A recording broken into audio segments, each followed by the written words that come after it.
Alors, sixième manière de faire des images noir et blanc, c'est bien sûr le filtre noir et blanc qui est apparu relativement récemment dans Photoshop. Avant, il fallait se contenter des techniques que j'ai expliquées. Et puis, à un certain moment, le filtre noir et blanc est apparu. Quand est-ce qu'il est apparu? Si ça vous intéresse, regardez Wikipédia en anglais sur Photoshop. Ils indiquent à quel moment chacune des fonctionnalités est apparue. Ça permet de se faire un peu mal en se rendant compte qu'on est passé à côté de fonctionnalités qui étaient dans Photoshop et qu'on ne connaissait pas à un certain moment. Si on aime souffrir.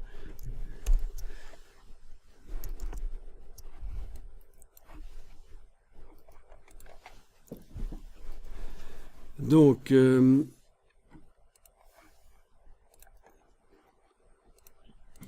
voilà.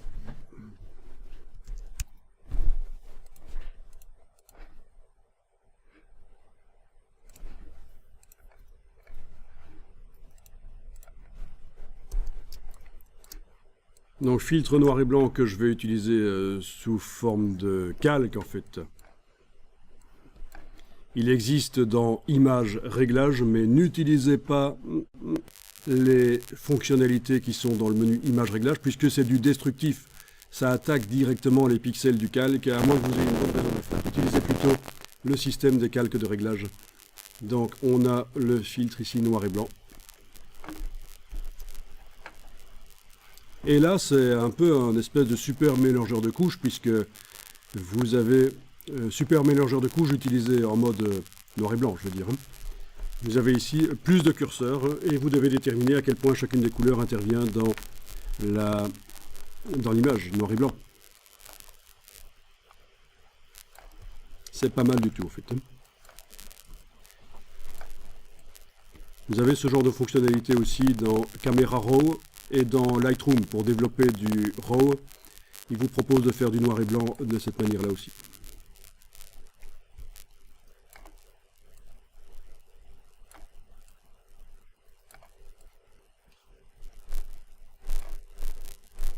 C'est bien, ça peut être un peu rapide, c'est bien.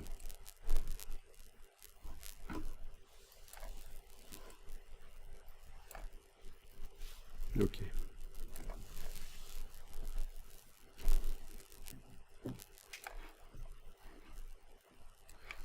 Même principe que tout à l'heure, vous pouvez, si vous voulez, dupliquer le calque de réglage et faire quelques versions et puis choisir quelle est la meilleure.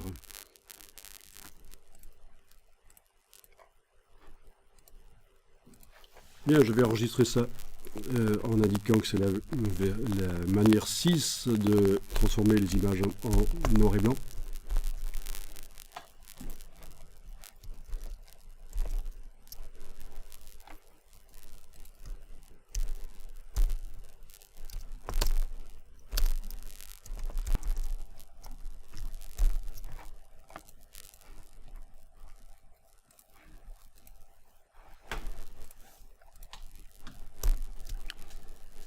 Donc une manière qui donne pas mal de contrôle, c'est d'ajouter un calque de réglage de type courbe par-dessus l'image.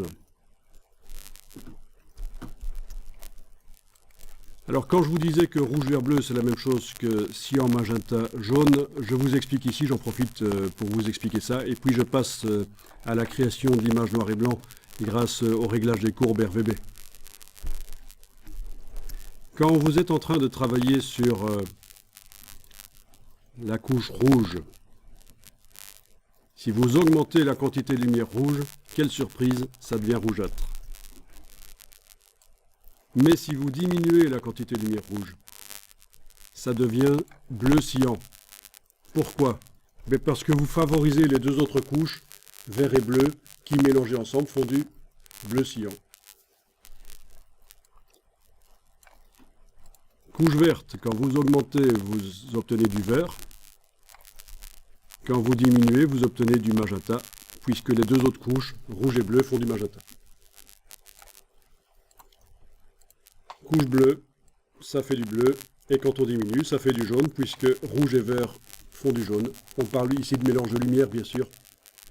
Donc voilà pourquoi je vous disais, si vous êtes artiste et que ça vous inquiète un peu les mélanges de lumière, réfléchissez comme ça. Rouge, vert, bleu, c'est cyan, magenta, jaune. Je vais modifier la quantité de magenta, je vais sur le vert. Voilà. Ok. Vous avez toujours la couche RVB, là, qui vous permet de modifier l'intensité lumineuse, comme on l'a fait tout à l'heure sur la photo noir et blanc. On peut contraster.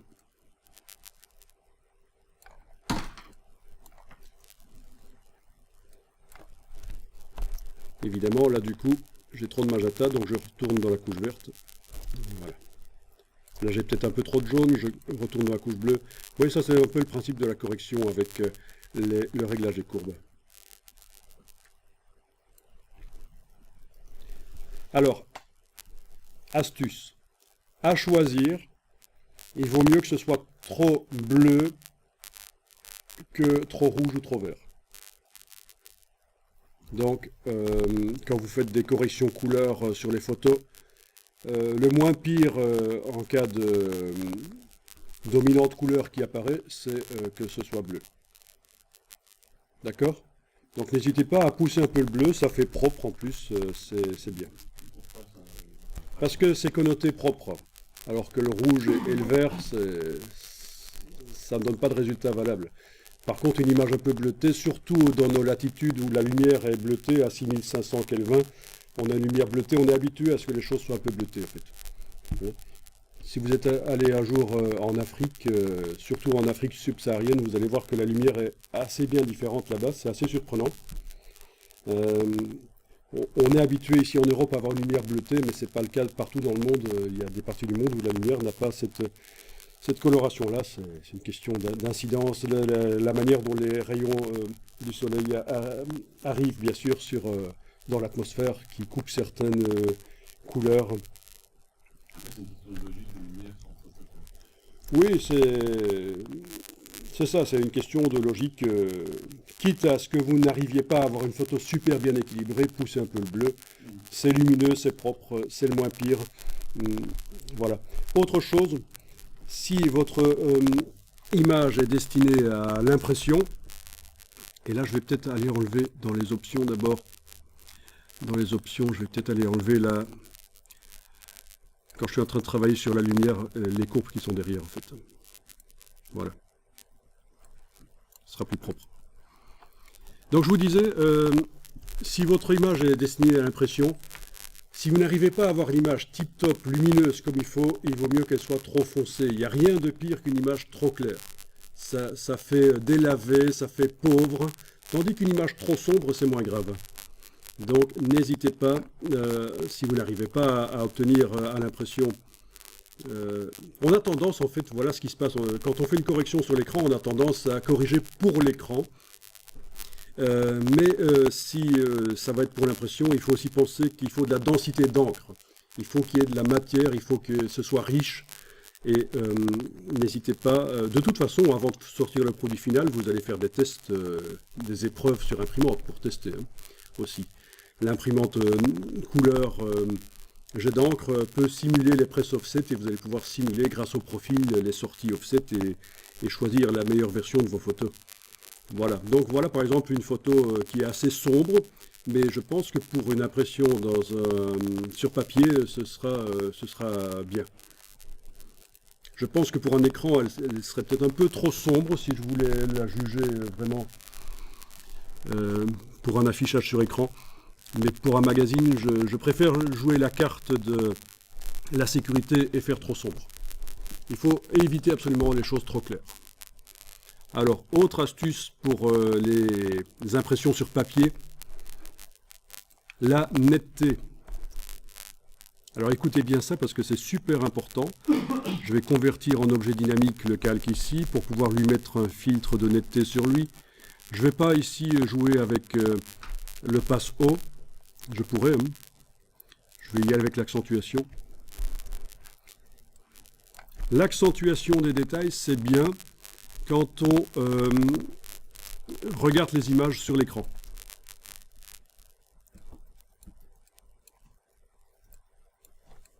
C'est quand même le pire des réglages, ça, pour l'accentuation. Je vais quand même augmenter un peu le seuil pour préserver certaines nuances dans le visage notamment. Voilà.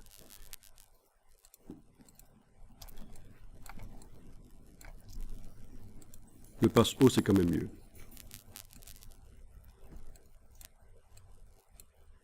C'est ça le problème avec le filtre accentuation, c'est que ça fait tout de suite des espèces de grumeaux typiques des magazines bas de gamme avec des photos de paparazzi. Vous avez ces espèces de taches qui apparaissent. Je ne sais pas si vous voyez. Mais bon, finalement, je vais peut-être annuler ça et quand même faire le passe haut, ce sera mieux.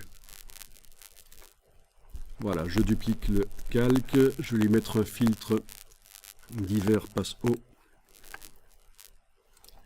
Voilà. Le mettre en mode incrustation. Voilà. Ouais, ce sera quand même mieux, je pense.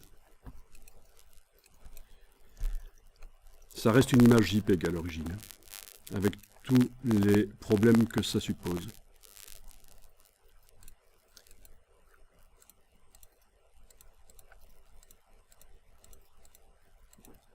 Alors donc voilà où je voulais en venir. Attention à ça. Pour l'impression sur papier, surtout l'impression offset, je ne parle pas de l'impression jet d'encre, mais je parle de l'impression offset chez un imprimeur, ne mettez pas d'accentuation. Vous risquez d'avoir une mauvaise surprise, vos images ne vont pas être géniales. En fait, ce qui se passe, c'est que l'imprimeur va devoir faire passer votre document, vos images, par un ordinateur spécialisé qu'on appelle un RIP, un Raster Image Processor, dont le but est de transformer votre document en trames, des petits points réguliers. Et le processus de transformation des pixels en trames ne fonctionne pas bien si les images ont trop de précision. Il vaut mieux qu'elles soient un peu floues. Donc, je vous ai expliqué aujourd'hui et hier comment rendre une photo plus nette, avec le passe haut notamment. Mais attention, dans le cas de l'offset, si vous rendez vos photos trop nettes, avec beaucoup de petits détails, vous allez avoir des problèmes. Le processus de tramage va foirer et vous allez avoir un mauvais résultat. Donc, c'est vraiment il faut vraiment tenir compte de ce que je vous dis ici chez l'imprimeur. Et le problème, c'est que vous n'allez pas pouvoir le simuler avant, en fait, le problème. C'est juste quand le tramage sera créé que vous allez voir ça.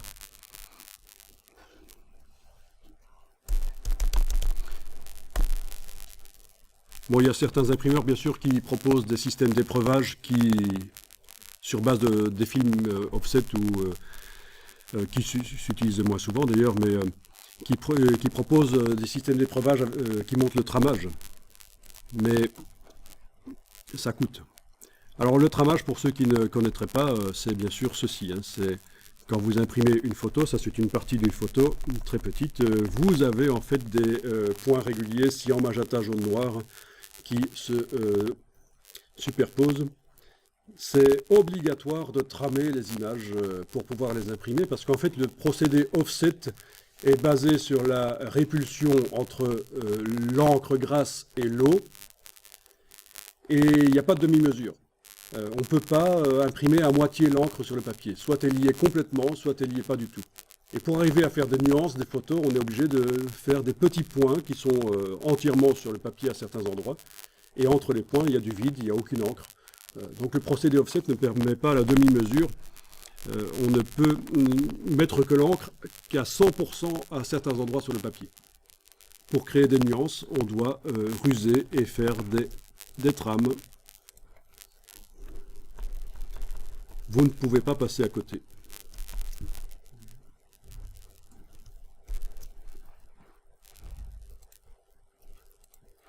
Vous ne pouvez pas échapper à ce processus de trame offset.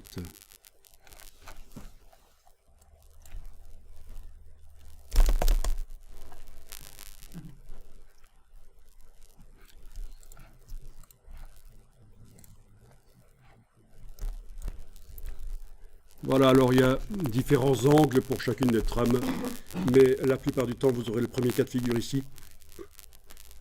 L'encre la plus foncée, le noir, va être mise à 45 degrés, parce que c'est comme ça que l'œil repère le moins les détails, c'est quand les choses sont à 45 degrés. L'œil repère les détails super bien dans ce qui est régulier comme ça des grilles, en fait, hein, des lignes verticales.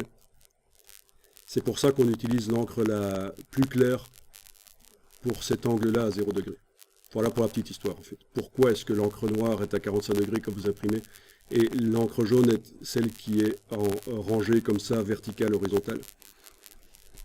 On prend la plus sombre pour l'angle pour lequel l'œil est le moins performant pour repérer les détails. Et la plus claire pour... Ah bien sûr, il y a un ordre. L'encre noire est la dernière arrivée. Et elle se superpose au reste, notamment aux images. Quand on met du texte noir sur les images, l'encre noire est en surimpression, parce que le texte, c'est des caractères très fins. Voilà, bon, c'est toute une technique. Et bon, j'ai des explications là-dessus. Il y en a plein sur le web. Je veux dire, j'ai des playlists YouTube, des vidéos de 10 heures qui vous expliquent les techniques d'impression. Et ça ne va pas encore très très loin, mais ça permet d'avoir des bases pour discuter avec l'imprimeur et ne pas avoir l'air d'être débile, quoi.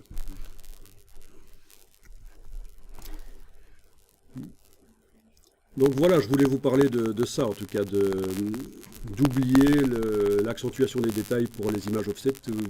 Ça va vous poser des problèmes. Vaut mieux qu'elles soient un peu floues quand même. Par contre, pour les autres images qui s'affichent sur écran, tablette, smartphone, allez-y dans l'accentuation. Ce que vous voyez sur l'écran quand vous travaillez dans Photoshop, c'est ce que vous verrez à la sortie, sur la tablette ou le smartphone ou l'écran.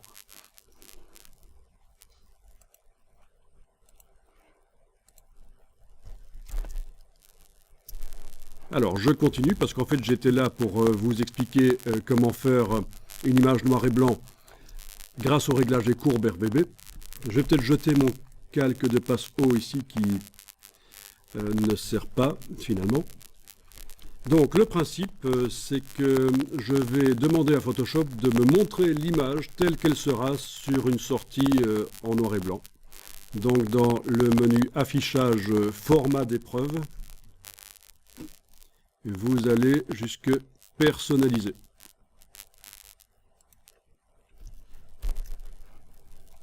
Et là, dans périphérique de simulation, vous demandez espace de travail niveau de gris.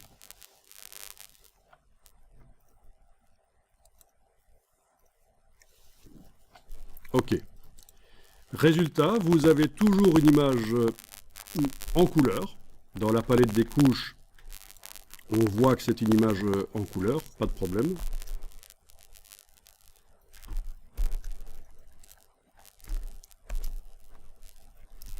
Mais vous la voyez en noir et blanc. Vous allez dans le réglage des courbes.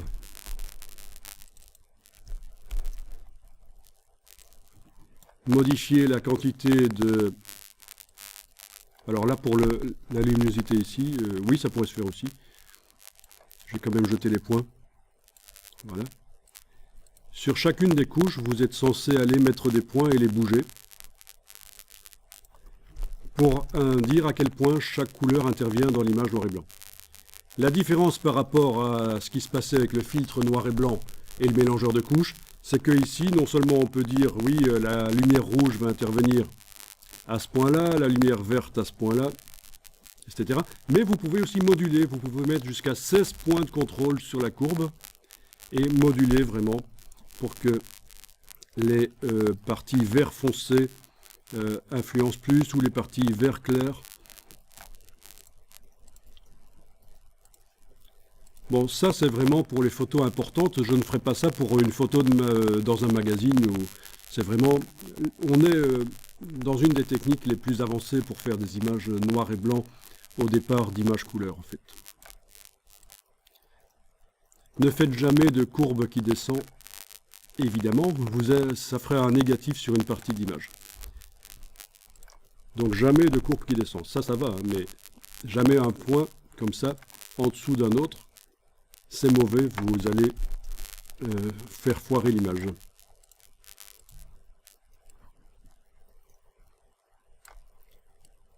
On est vraiment dans le réglage très fin pour créer des images noir et blanc, pour faire du portrait, ça peut être intéressant notamment.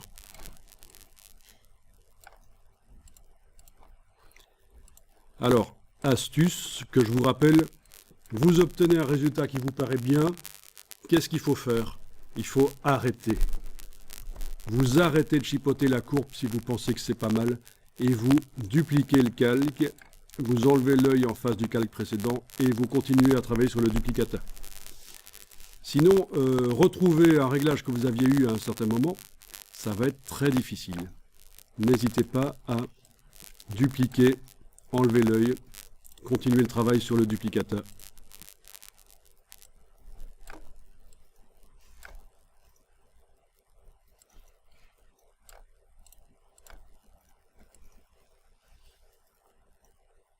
Ça, c'est pas mal, je trouve. Oui, c'est vrai que j'ai une partie de la courbe qui descend. Ce qui, normalement, n'est pas bon.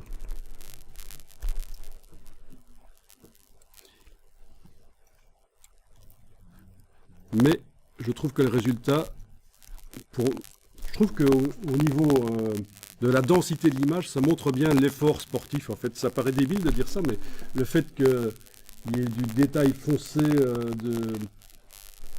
que ce soit un peu torturé, comme ça, je trouve que ça convient bien au sujet.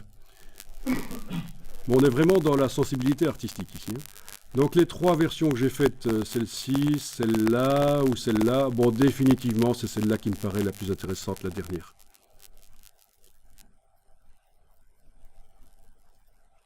Bien sûr, si vous désactivez la simulation du niveau de gris, en décochant dans le menu affichage, vous décochez couleur d'épreuve, vous allez obtenir quelque chose de pourri, mais on s'en fout puisque c'est de façon l'image noir et blanc qui m'intéresse. Donc ce qui m'intéresse, c'est à quoi ça ressemble quand je suis dans affichage couleur d'épreuve.